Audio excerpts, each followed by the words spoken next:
tenho acompanhado algumas matérias jornalísticas na televisão, vejo alguns...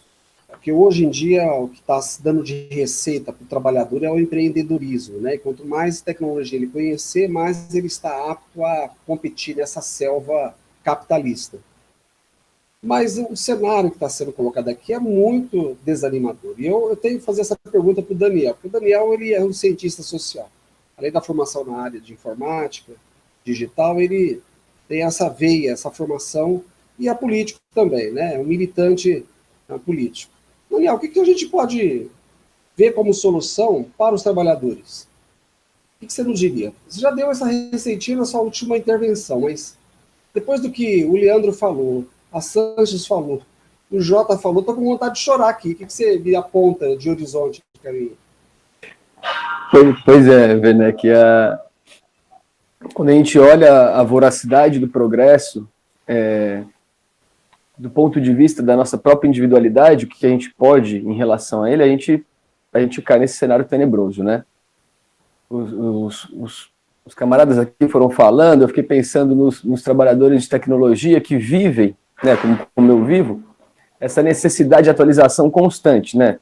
Eu vou falar alguns palavrões aqui, que muita gente vai conhecer, mas ó, quem programava em Delphi já foi. E teve muita gente que fez curso de Delphi. Quem programava em Visual Basic já foi. Teve muita gente que programava Visual Basic. Aí foi para o Java. Agora o Java está para algumas coisas, mas o que está pegando é o Python. Ou seja, um conjunto de linguagens e avanços tecnológicos que você se sente assim, alguma hora você tem que parar, porque eu não vou aguentar, né?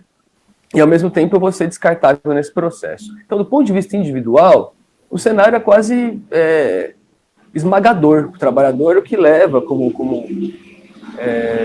vários companheiros disseram, a adoecimentos, etc., que é o que vem acontecendo muito com a nossa classe. A coisa muda completamente quando a gente se junta como trabalhador para conseguir combater isso coletivamente. Eu vou dar um exemplo aqui de que aconteceu recentemente, né? Os trabalhadores da Renault,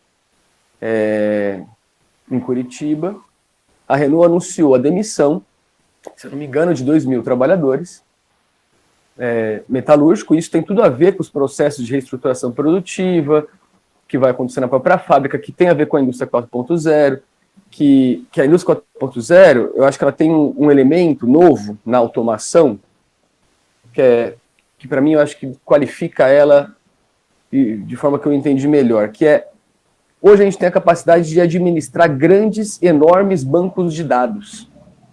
Então você consegue integrar, digamos assim, o consumidor até a ponta da produção de várias linhas produtivas, né? Então você integrou oferta e demanda de uma forma onde você consegue ter previsão de produção e aumentar a produtividade em todos esses processos, com diversos sensores nas máquinas, com um conjunto de coisas que, digamos assim, que eu acho que é sempre vantagem a gente conseguir produzir mais trabalhando menos. Só que no sistema capitalista isso é um inferno para todos os trabalhadores. Bem, os trabalhadores da Renault estavam passando por isso, justamente uma reestruturação produtiva. E o que eles fizeram? Uma greve, né, se juntaram, cruzaram seus braços, uma greve de 9 dias, que conseguiram anular a própria demissão. Ó. Então, os trabalhadores, que justamente quem produz tudo isso, individualmente, eles são muito fracos e se sentem esmagados. Mas quando eles se juntam e estão coletivamente conseguindo dar respostas a esses ataques, e essa palavra que o Jota trouxe, que eu acho que é muito importante, essa exploração, que é disso que se trata, a gente consegue, digamos assim, se colocar como força política para contrapor essa ordem. Ó, a classe trabalhadora brasileira já fez isso diversas vezes, né? Para quem não sabe, eu gosto de contar essa história. O 13º salário, né, que imagine, é uma coisa que, pelo menos para quem trabalha como CLT, agora também tem uma massa gigantesca, que é justamente os próprios patrões arranjando formas jurídicas para não pagar direitos, mas ó, o 13º salário, que é uma coisa que ainda grande parte, né, a gente tem pelo menos 48 milhões de trabalhadores em CLT, né, recebe, foi uma conquista que foi feita numa greve geral de 63, um pouco antes do golpe militar.